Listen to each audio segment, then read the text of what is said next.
Argentina se encuentra en medio de una transformación radical de su economía. En los primeros 30 días de presidencia, el ultraliberal Javier Milei devaluó el peso a más de la mitad de su valor, decretó un paquete de 300 reformas y envió al Congreso un megaproyecto de ley que otorga superpoderes legislativos al gobierno hasta finales de 2025.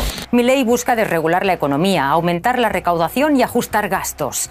El nuevo presidente de Argentina ha heredado una economía en crisis. La pregunta es, ¿logrará Milei cumplir sus promesas, levantar la economía del país y mejorar la situación de los argentinos? No hay plata. Al asumir como presidente, Milei dejó claro que no hay alternativa al plan de choque en Argentina y anunció un sinfín de medidas para desregular la economía. Reconoció que su plan creará más pobreza en el corto plazo, pero que luego se verán los frutos del esfuerzo. Vamos a fijarnos en algunas de sus principales propuestas. Empezamos por el megadecreto de necesidad y urgencia, el DNU, que el Congreso deberá aprobar o rechazar, pero no podrá discutir. Es todo o nada.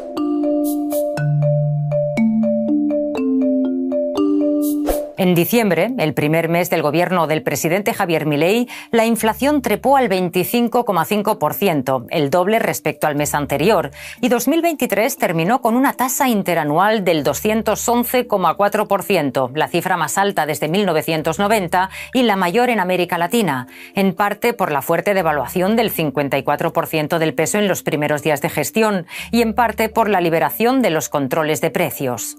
Entonces Milei lo que intenta promover es un equilibrio en el cual sea el mercado, a través de las fuerzas de la oferta y la demanda, que equilibre justamente esos precios sin ninguna coordinación por parte del Estado. El DNU de Milei deroga la ley de abastecimiento, que habilitaba al Estado a intervenir en los mercados y fijar precios máximos, la ley de góndolas, que evitaba el monopolio de marcas e impulsaba las pymes del país, y el Observatorio de Precios, para identificar distorsiones en el mercado y emitir dictámenes sobre la evolución de precios. Entonces estamos viendo muchos precios que estaban congelados o pisados, acelerarse fuertemente, actualizarse un poco, eso que en economía conocemos como ajustes de precios relativos, que suele ser una condición necesaria para la estabilización de la inflación hacia adelante, justamente para poder evitar que haya presiones de sectores que intenten acomodar sus precios. Vamos a tener saltos de precios en el corto plazo, porque los precios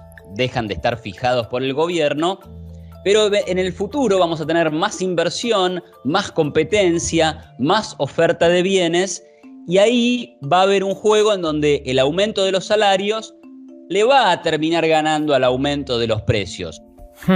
Algunos analistas no son tan optimistas. Si vos a ese salto inflacionario coordinado por el salto cambiario le generás una desregulación de todos los precios de la economía, nos estás mandando una porción significativa de la clase media a la pobreza.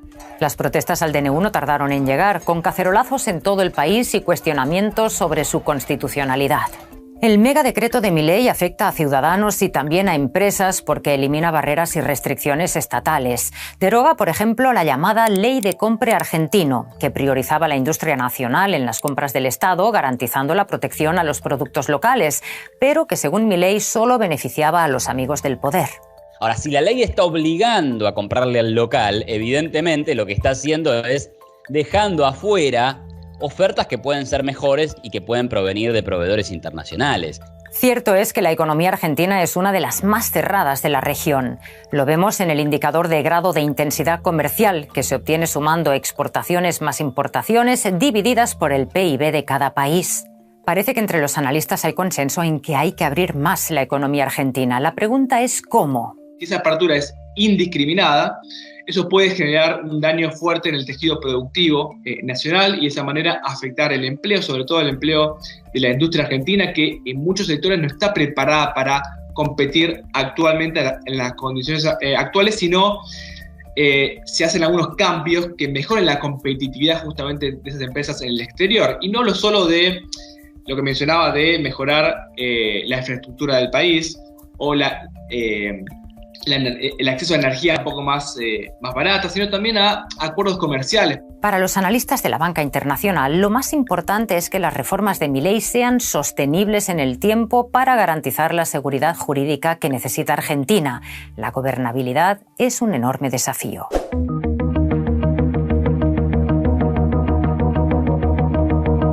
Milei tiene que luchar contra 3 frentes.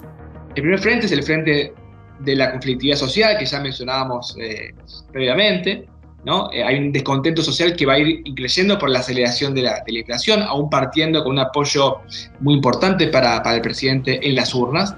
El segundo punto es el político, ¿no? Justamente Milei tiene minoría en ambas cámaras del Congreso y no tiene ningún gobernador dentro de las 24 jurisdicciones que hay en Argentina.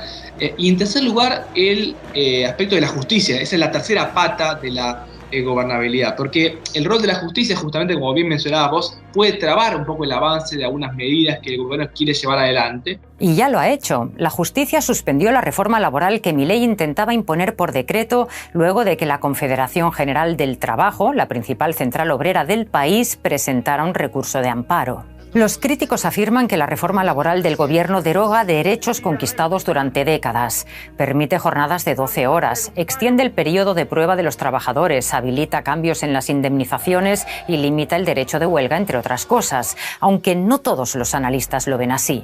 Y va a haber más contratación en el sector formal y registrado de la economía, cuando hoy el problema que tiene la Argentina no es tanto un problema de desempleo, porque la tasa de desempleo ronda el 6%, pero sí tenemos una enorme cantidad de empleo negro, ¿sí?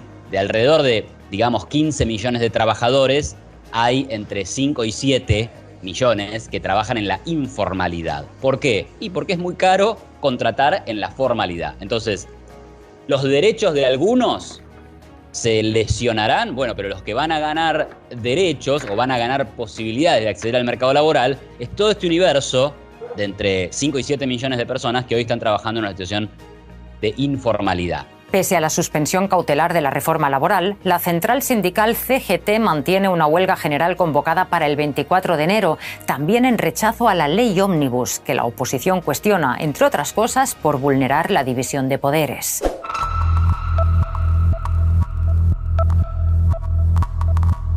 El megaproyecto legislativo de Milei abarca 2/3 de sus propuestas de reforma y declara la emergencia pública hasta finales de 2025.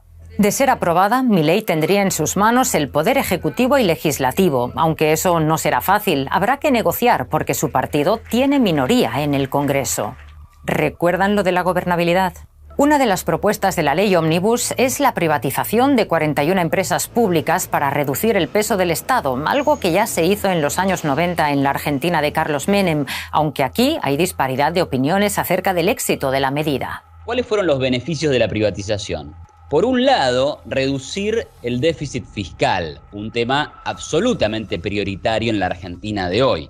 Cuando vos tenés empresas estatales que generan pérdidas, eso implica mayor déficit fiscal. Y en el caso de la Argentina, el mayor déficit fiscal implica mayor inflación. En los 90 en Argentina vimos que había una sobreideología de que todo tenía que ser privatizado y no necesariamente tenía que ser, porque eso le genera en el corto plazo un beneficio al sector público, claramente por la venta, pero después le puede generar muchos prejuicios al país como un todo, y eso afectar, por ejemplo, la recaudación pública en los próximos años. Estamos hablando de empresas como la petrolera YPF, Correos, Aerolíneas Argentinas, la Casa de la Moneda, Ferrocarriles Argentinos o el principal banco del país, el Banco Nación. El megadecreto de Milei modifica muchísimas cosas más y de muy diferente envergadura. Desregula el sistema de salud, el mercado inmobiliario, permite a los clubes de fútbol convertirse en sociedades anónimas y deja en manos del Ejecutivo el aumento de las jubilaciones que hoy se regula por ley. Uno tendería a pensar que los aumentos que van a haber de ahora en más, si no son por ley, serán discrecionales, pero que no van a alcanzar para cubrir a la inflación, y no lo digo yo, lo dice el propio gobierno. Así que probablemente el sector de los jubilados y pensionados sea uno de los más afectados. La ley ómnibus y el megadecreto DNU, que aumentarán aún más el costo de vida por desregular los precios, se suman a las 10 medidas de emergencia anunciadas por el gobierno nada más comenzar la gestión, la terapia de choque para hacer frente a la crisis argentina.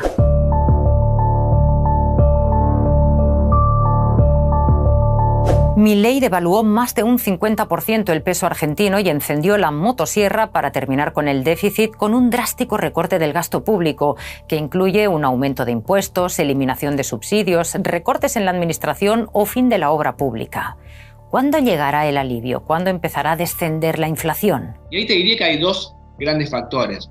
Uno es que una consecuencia lógica de este ajuste es que hace una recesión económica este año en Argentina que haga que la demanda, que el consumo en Argentina, que representa 70% del PBI, caiga fuertemente, y conjuntamente con la amenaza del desempleo y con la mayor apertura comercial, estos factores disciplinen las demandas salariales, disciplinen los ajustes de precios en la economía. Entonces, de alguna forma eso te ayuda a que haya menores presiones inflacionarias en los próximos meses. O sea, que el plan de reformas de Milei puede funcionar.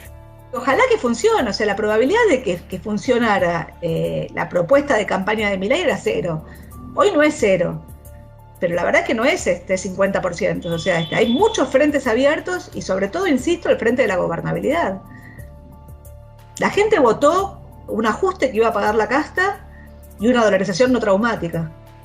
Y finalmente la dolarización no está, vas a seguir conviviendo con controles de capitales y el ajuste lo va a pagar la clase media.